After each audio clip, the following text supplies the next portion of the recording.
Hey, Paul. Hey Jeff, how's it going, man?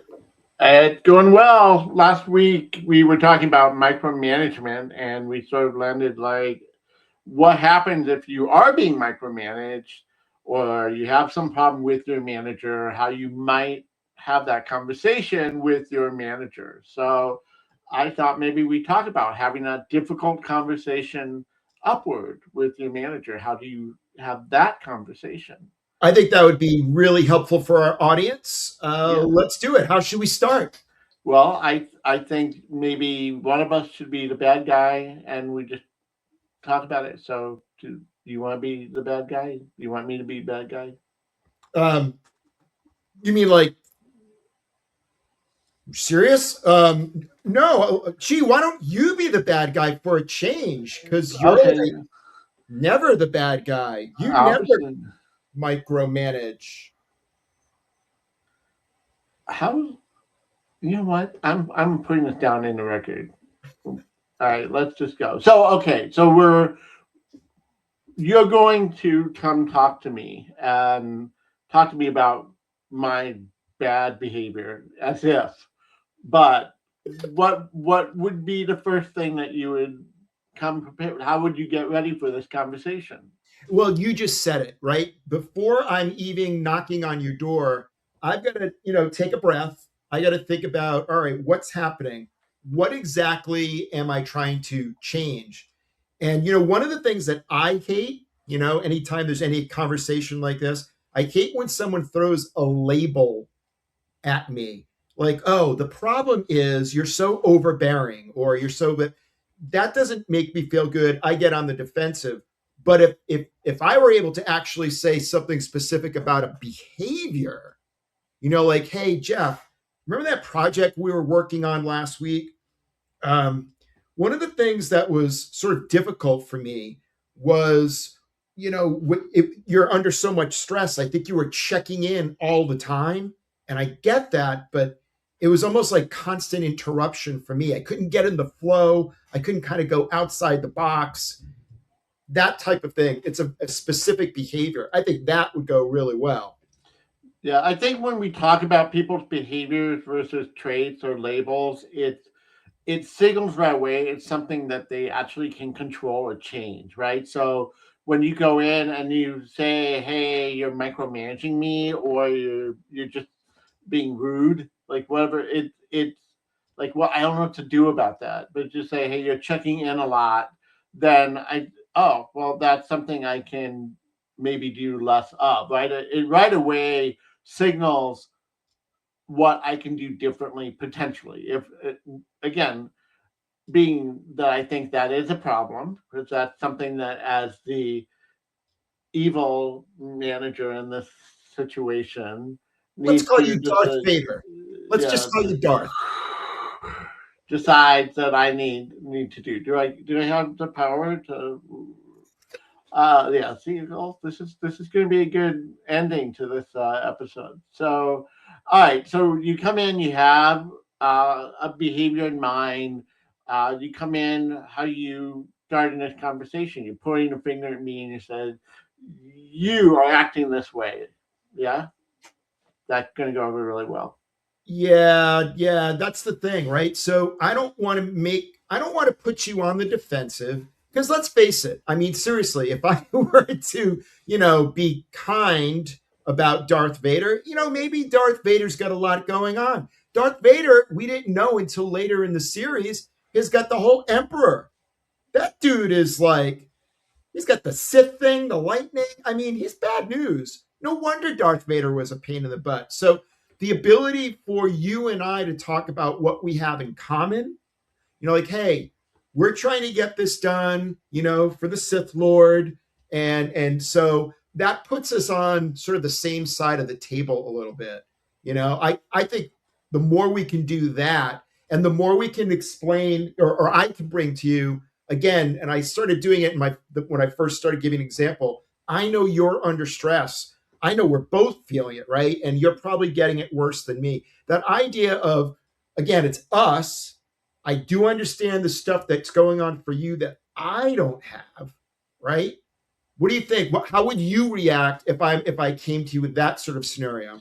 Well, first of all, it immediately starts to we're in it together, right? We're framed in. It's like, and it reminds me that it's not an us, you versus me, us them. Well, it could be now and us them, right? So it's like we now have a common enemy. That's the Sith Lord. That's okay, but it definitely helps us to have that common ground, and now we are back to again working towards a common end as opposed to I have a problem with you and now we're in this conflict, right? So again, the goal here is not about creating more conflict, it's about creating solutions. So by finding that common ground, yeah, I love that because now it's like we both want the same thing. And again, how much we forget so much in the workplace that we want the same thing. Like,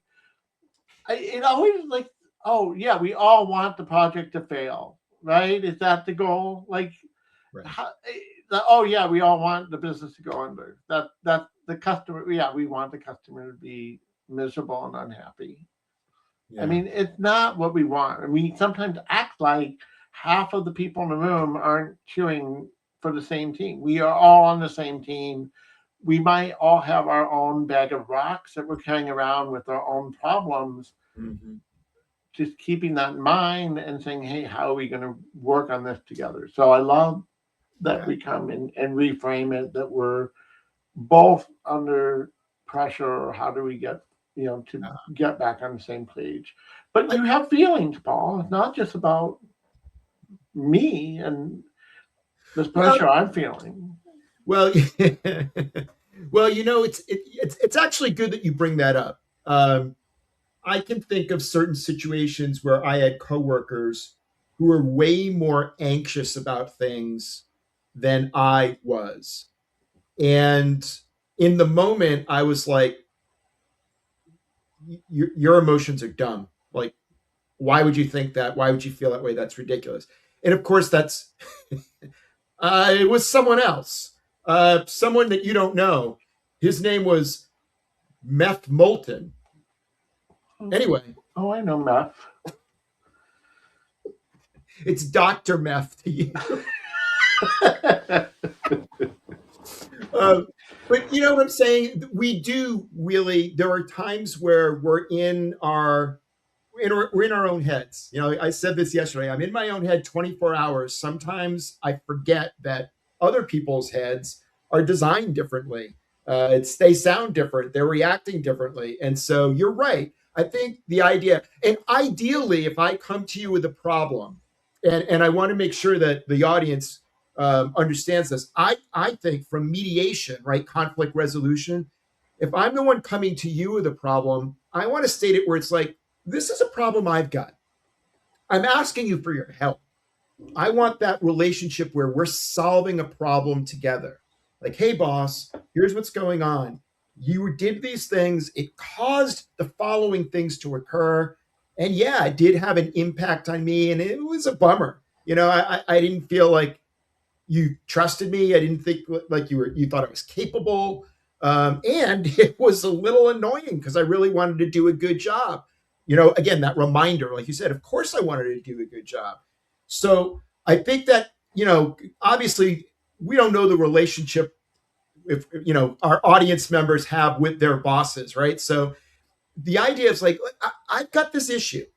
I think we can tackle it together. Let me explain it. And then the idea of setting it up as like a problem solving, it's like almost like a mystery we've got to solve, or a puzzle we've got to solve. Um, to me, that would be spectacular. But going back to that, I've got to think about how you feel.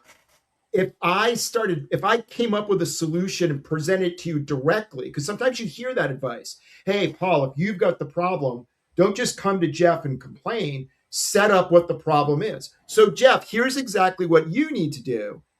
I, I don't know. How would you react to that? I feel like that's almost like reverse micromanagement. Yeah, exactly. Well, and as I said, it's opening the door for the dialogue as opposed to here's the problem, here's the situation, here's how it's affecting me, and here's how I want to solve it. I think it is more opening the door for how can we work this out. And because again, you're only seeing one side of the situation. You don't know what the Sith Lord is saying to me and putting demands on me that I need to, bring into the things like, well, what you're not aware of is timeline has changed, and I'm trying to communicate that to you, but maybe I'm not communicating that the best way possible. So let's talk about that, right? So maybe that reframes what the problem really is because you're presenting it as, oh, I thought the problem was A.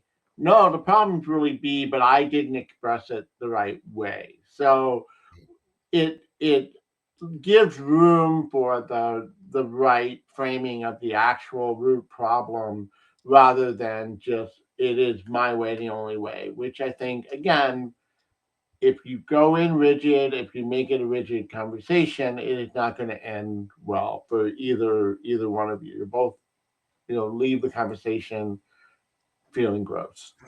Well, Jeff, hypothetically, with my boss, Meth Moulton, Oh man, he's so smart. mm, and humble.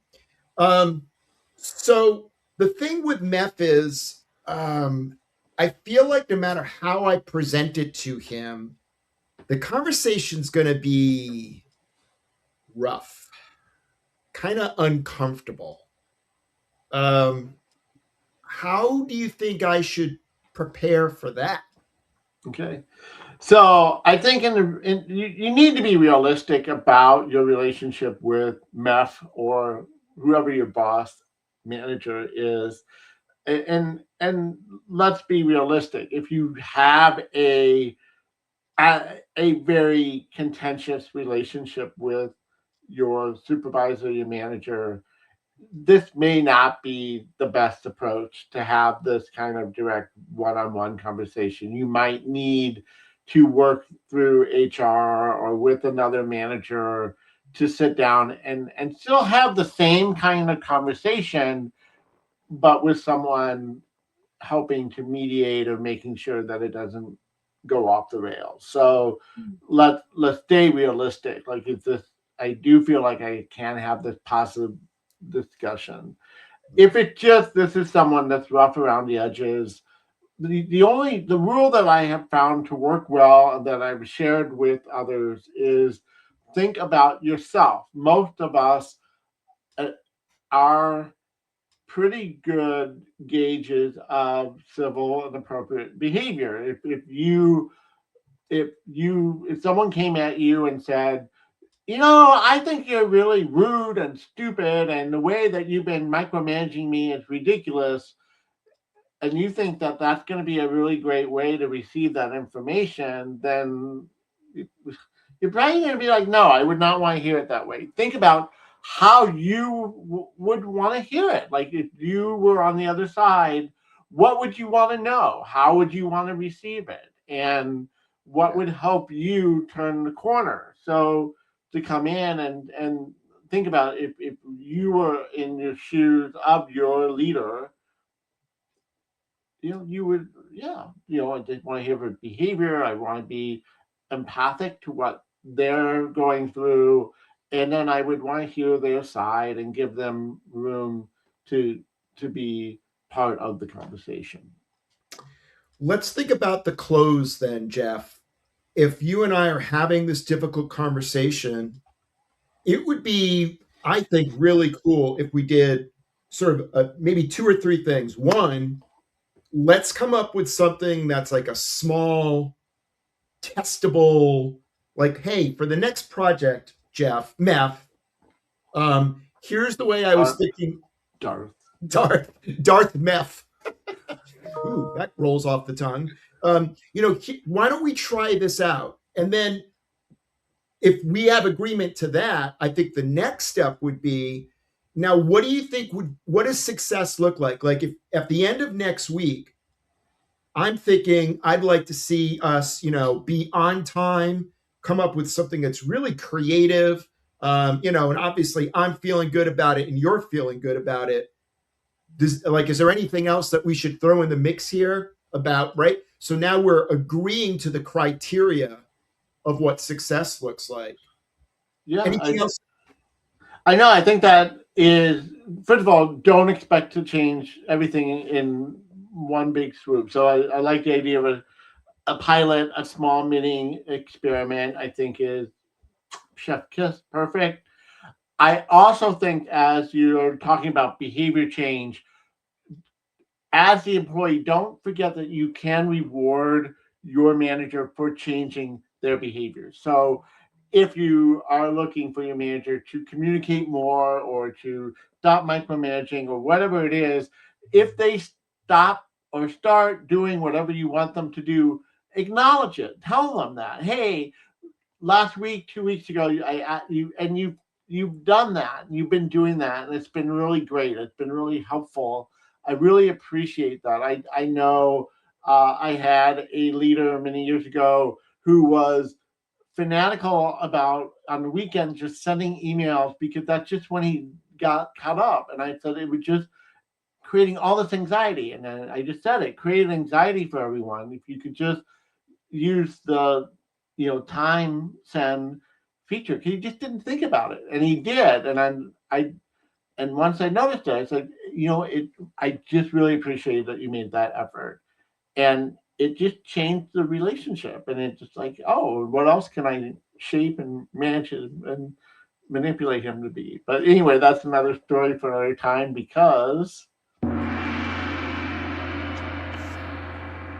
Yeah, boy, you as the manipulator, you were seeming a little bit like a Sith Lord there for a second. Emperor Constantine, a wonderful, benevolent Emperor thank Constantine, you, Math thank Jeff. you, thank you, thank you. I you know I benevolent for sure. Anyway, on that note, I know we're over. We'll have a happy weekend ahead of us and one free of difficult conversations, I hope. Oh, by the way, Jeff, I am your father. Ooh.